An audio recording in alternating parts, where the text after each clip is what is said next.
சொல்ல போனோம்னா, இந்த விஜயை வந்து எதிர்த்து நீங்க எத வேணாலும் கேட்கலாம் செய்யலாம். ஆனா மக்கள வந்து கை வைக்க முடியாது. மக்களுக்காக தான் நான் இருக்கேன். அவர்களோ ம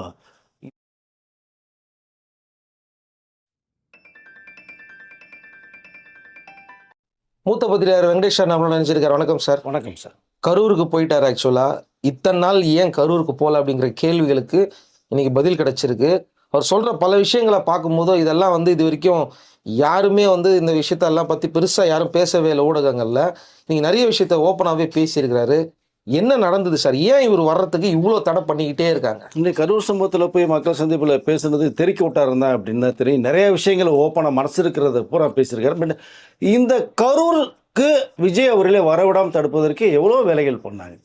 அது ஏன்னு தான் எனக்கே புரியலங்க முதல்ல. ஏன்னா உச்சநீதிமன்றத்தில் போகிறாங்க.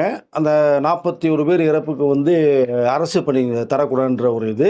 முக்கியமாக மக்கள் சந்திப்பு வேண்டாம், கரூருக்கு விஜய் அவர்கள் போகக்கூடாது அப்படிங்கிற கேள்வி மேலே கேள்வி, கேஸ் மேலே கேஸ் போடுறாங்க. உச்சநீதிமன்றமே அதை வந்து மனுவை டோட்டலாக தள்ளுபடி பண்ணிட்டாங்க. ஏன் அவர் குற்றவாளின்னு கிடையாதுங்க, சாட்சியாக தான் கூப்பிட்டு விசாரணை பண்ணிட்டு இருக்கே தவிர வந்து அவரெல்லாம் போகலாம் சொல்ல முடியாது. எங்களை என்ன சொல்கிறீங்க அப்படின்னு கேட்குறாங்க. உச்சநீதிமன்றமே நீதியரசர்களே கேட்குறாங்க. அப்போ ஆட்டோமேட்டிக்காகவே அந்த மனு வந்து அவங்களுக்கு தள்ளுபடி பண்ணுறாங்க, மனு வாபஸ் ஆகிடுறாங்க.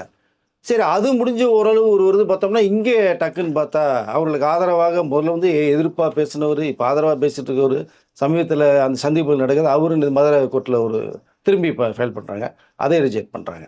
ஸோ இப்படி கரூர் சம்பவத்திற்கு இந்த மக்களை சந்திக்கக்கூடாது, அரசு வேலை தரக்கூடாது. ஏன்னா இவர் கரூருக்கு போயிட்டாங்கன்னா இவர் பேசுகிறது இந்த மக்கள் மத்தியில் ஒரு ஆதரவு வந்துடும். அரசு வேலை கொடுத்தாங்கன்னா அவர்கள் குடும்ப பிரகாசமாக வந்துடும்.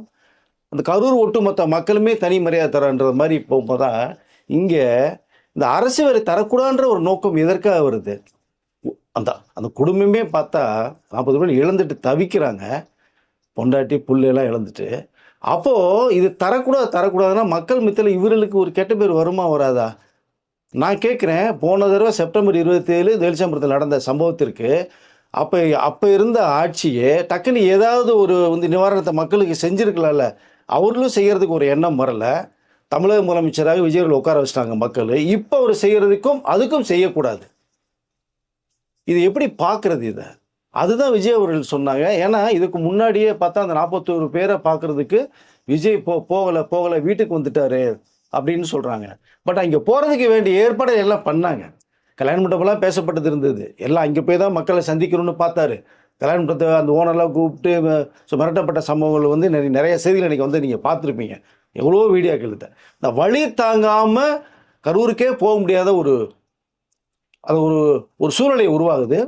வீட்டில் வந்து அந்த வழியிலோட தாங்காமல் இருக்கார் அப்படின்னு வீட்டுக்குள்ளே போய் ஓடி ஒழிஞ்சிக்கிட்டாருங்கிற அந்த பேசுனது இதை. ரெண்டாவது முக்கியமாக சொல்லப்போனால் பரப்புரையில் திருச்சியில் ஆரம்பிக்கிறாரு, அரியலூர் நிறைய சென்டருக்கு போகும்போது அரியலூரே டைம் ஆகுது. அப்போ பெரம்பலூருக்கு போக வேண்டிய ஒரு சூழ்நிலை வரும்போது பெரம்பலூருடைய காவல்துறை வந்து விஜய் அவர்களுக்கு ஒரு அலர்ட் பண்ணுறாங்க. சார் நீங்கள் வர வேண்டாம், டைம் அது கூட்ட நெரிசல் அதிகமாக இருக்குது, வெயிட் பண்ணிகிட்டு இருக்காங்க, எங்களுக்கு ஏதோ டிஸ்டர்பாக தெரியுது, தயவுசெய்து நீங்கள் சென்னைக்கு போயிருங்க சார், வர வேணாம் அலர்ட் பண்ணுறாங்க.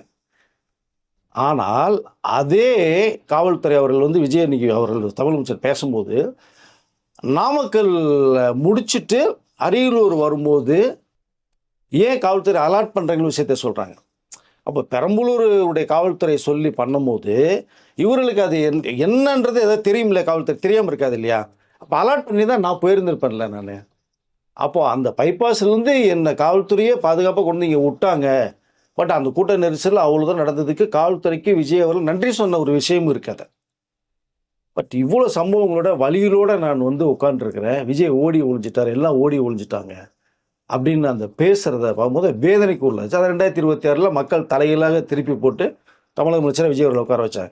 இந்த கரூருக்கு போகக்கூடாமல் தடுப்பதற்கான வேலைகள், ஏன்னா இப்போ இந்த 41 பேரை நம்ம வந்து வேலைக்கு தரக்கூடாதுன்றாங்க. இந்த கலாச்சாரம் குடித்து வந்து இறந்து போன சம்பவம் இருக்குது, அது 10 லட்ச ரூபா உதவி செய்யப்பட்டது இருக்குது. அவர்கள் குடிக்கிறதுக்கு பொண்டாட்டி புள்ளையை அடித்து காசை பிடிங்கிட்டு வந்து கலாச்சாரத்தை குடித்து உயிர் போனவங்க, கண் தெரியாம போனவங்களுக்கு உதவி பண்ணுற ஒரு அரசு ஒரு கரூர் சம்பவத்தில் விபத்து நடந்திருக்கு, பாதிக்கப்பட்டு இருக்காங்க, அவர்களுக்கு ஒரு நிவாரணம் ஒரு அரசு பதவி கொடுக்குற போகும்போது இவர் தடுப்பதற்கு நோக்கம் என்ன? பட் எல்லாமே வந்து உடைச்செறிஞ்சு விஜய் அவர்கள் இன்னைக்கு கரூர் போய் மக்கள் சந்திப்பை வந்து நடத்தியிருக்காங்க. அவருடைய பேச்சு வந்து பல நாள் உள்ளுக்குள்ள அடக்கி வச்சிருந்ததை நீங்கள் பேச முடிஞ்சது. இந்த ஆரவாரத்தோட மக்களோட ஒரு 5,000 பேர், அதுவும் ஒரு கட்டுப்பாடோட தான். இனி தமிழக முதலமைச்சராக இருந்தும் 5,000 பேர் மட்டும் தான் அலோவ் பண்ணியிருக்காங்க. தமிழக முதலமைச்சராக இருந்து விஜய் போகிறதுக்கே இவ்வளோ பிரச்சனை பண்ணிட்டு இருக்காங்கன்னா, தேர்தலுக்கு முன்பாக எவ்வளோ பிரச்சனைகள் நடந்திருக்கும் அப்படிங்கிறத மக்களுடைய பார்வைக்கு நான் விடுறேன் நான் இதை. பட் அவ்வளோ துயரங்கள், அவ்வளோ கஷ்டங்கள், அவ்வளோ வலிகள். இந்த கரூர் சம்பவம் வலி வந்து என்னால் ஆறாத ஒரு காயம்ன்றார். இந்த சம்பவத்தை என்னால் மறக்கவே முடியாதுன்றார். ஸோ இவ்வளோ பிரச்சனைகளுக்கு மத்தியில் வந்து இன்றைக்கி கரூருக்கு தமிழக முதலமைச்சர் போயிருக்காங்க. ஒரு கருப்பு சட்டை கரூர்பேட்டில் பார்க்க முடிஞ்சுது. பட்டு அந்த ஒரு ஒரு சோகத்தின் வெளிப்பாடை தான் நான் பார்க்குறேன். ஆனால் பட் இருந்தாலும் அந்த மக்கள் சந்திப்பில் ஒரு 5,000க்குள்ளே தான் அவர் வந்து அந்த மக்கள் சந்திப்பு நடத்தியிருக்காங்க. இந்த ஸ்டேஜில் பேசின விஷயங்கள் வந்து பார்க்க போனோம்னா மனசில் ரொம்ப நாளாக தேங்கி வச்சுட்டு இருந்த விஷயங்கள் தான் நீங்கள் மக்கள் மத்தியில் கொட்டியிருக்காருன்றத பார்க்க முடிஞ்சுது. ஏன்னா அந்த 41 பேருடைய இந்த மரணம், அதாவது இந்த அக்காவுடைய பசங்க மாதிரி, தங்கச்சியோடைய பசங்க மாதிரி இந்த பிஞ்சு குழந்தைகள் வந்து என்ன பண்ணாங்க. பட்டு அந்த வழியிலேருந்து என்னால் மீண்டு வர முடியல. அதனுடைய சோகத்தில் நான் இருக்கும்போதே பார்த்தோம்னா, நான் வீட்டில் போய் ஓடி ஒழிஞ்சிட்டான், விஜய் வரல, பேசலை, ஒன்றும் செய்யலை அப்படின்னு பலதரப்பட்ட பிரச்சனைகள். அதனுடைய வழியிலேருந்து மீண்டே வர முடியல எனக்கு அப்படிங்கிற அவர் சொல்லுது அது. பட் இந்த சம்பவத்திலிருந்து நான் என்னால் எப்பயுமே மீண்டு வர முடியாது, இந்த வழி என்னோடய ஆறாத வழி அது அப்படிங்கிற விஷயத்தை தான் தமிழக முதலமைச்சர் வந்து விஜய் அவர்கள் பேசின பார்க்க முடிஞ்சது. பட் இங்கே அதை தவிர பார்க்க போனால் இந்த மக்கள் எனக்கு கொடுத்த ஒரு ஒரு அதாவது சேவை செய்ய சொல்லி எனக்கு இந்த வாய்ப்பை கொடுத்துருக்காங்க. ஸோ ஒரு முதலமைச்சராக ஒரு சேவகனாக நான் உட்காந்துருக்கேன் அப்படின்னு அவர் பேசுனது. குறிப்பாக வந்து பார்த்தோம்னா இந்த 41 மரணத்திற்கு வந்து ஒரு 32 பேர்களுக்கு வந்து அந்த அரசு பணி நியமனத்தோட ஆர்டர் தரது மாதிரியான ஒரு விஷயம் அது.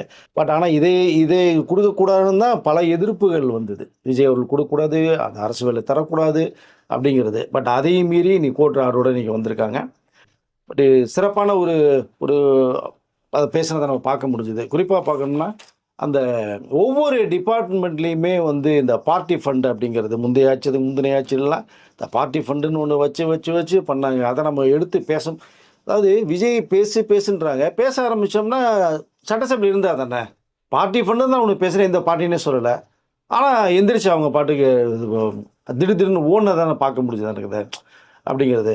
அப்புறம் பார்த்தா இந்த மின்சாரத்துறையில் பர்டிகுலராக இந்த பதவி உயர்வு, இந்த டிரான்ஸ்ஃபர் பதவி உயர்வு வந்து நம்ம ஆட்சியில் கொடுக்கப்பட்டிருக்கு. இது வரைக்குமே எந்த ஆட்சியும் அவங்களுக்கு கேட்டு பதவி உயர்வு கொடுக்காமல் வச்சுருந்தாங்க.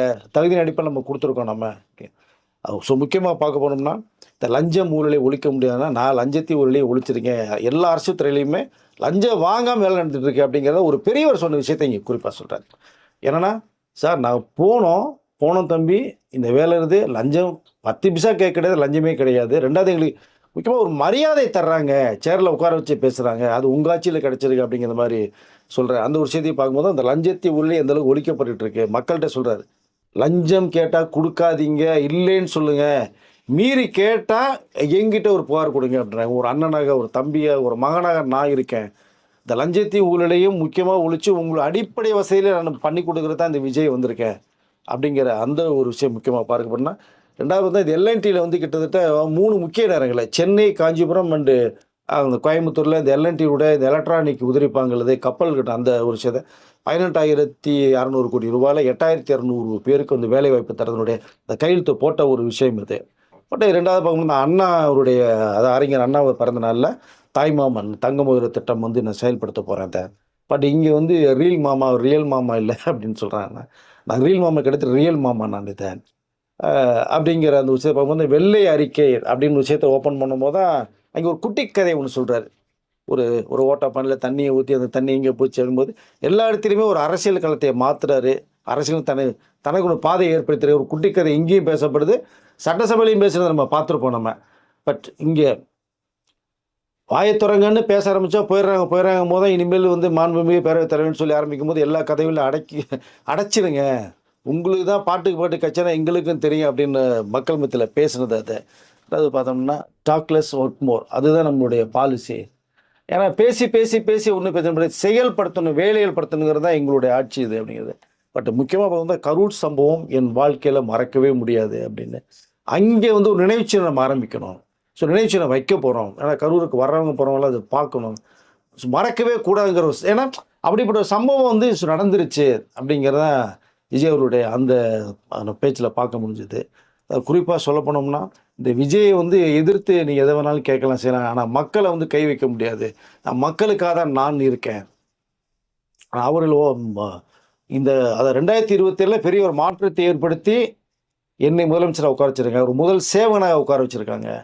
அவர்களுக்காக தான் என்னுடைய வாழ்க்கை முழுமையாக அவர்களுக்கு தான் அப்படிங்கிற மாதிரி இது. குறிப்பாக சொல்லணும்னா, பணம் வேணுமா ஜனம் வேணுமான்னு கேட்டால் எனக்கு பணம் முக்கியம் இல்லை. பணத்தெல்லாம் நிறைய தாண்டி என்னை பார்த்துட்டு வந்துட்டேன். எனக்கு ஜனம் தான் முக்கியம் அப்படின்னு சொல்லி அந்த ஜனங்களோட தான் இந்த விஜய் இருப்பான். மக்களோட மக்களாக தான் இருப்பான் அப்படின்னு அந்த பேசப்பட்ட விஷயங்கள் அது. அது நிறைய விஷயங்களை மனசில் ரொம்ப நாளாக வச்சிட்டு இருந்தது. இன்னைக்கு ஒட்டுமொத்தமாக குட்டி தீர்த்துட்டார் அப்படிங்கிறது தான் நான் பார்த்தேன் அதை.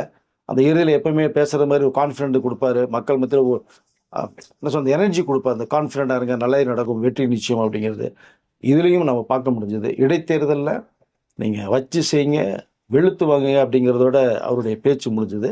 பட் நிறைய விஷயங்கள் வந்து விஜய் அவர்களை நம்ம அதை பேசுகிறத பார்க்க முடிஞ்சுது. பட் கரூர் மக்களை சந்திக்கவே கூடாது அப்படிங்கிற பல பேருடைய கனவு தவிடுபடியாக்கப்பட்டிருக்கு அப்படிங்கிறது தான். இப்போ ரோட் ஷோ கிட்டத்தட்ட பிறகு ஒரு 10 கிலோமீட்டர் டிஸ்டன்ஸுக்கு ஒரு 6000க்கும் மேற்பட்ட இந்த காவல்துறையுடைய பாதுகாப்போட ரோட் ஷோ மக்களுடைய பார்வை போடுறது. ரெண்டாவது கலெக்டர் ஆஃபீஸில் அந்த ஒரு தொழில்துறை ஒன்று ஆரம்பிக்கிறது, அடிக்கல் நாட்டு விழா ஒரு வேலை அது நடக்குது. ஸோ இப்படி நிறையா விஷயங்கள் இனி கரூர் அப்படிங்கிறது வந்து டிவிக்கினுடைய கோட்டையாக மாறும் அப்படிங்கிறது தான் மக்கள் மத்தியில் எழுந்த ஒரு குரலை நான் பார்க்க முடிஞ்சது சார். இவ்வளோ நாள் கழிச்சு வந்து அங்கே கரூர்கிட்ட வந்திருக்கிறாரு அவர். அங்கே இருக்கிற எல்லாருமே அதுதான் இவருக்கு பாசிட்டிவாக தான் சொன்னாங்க.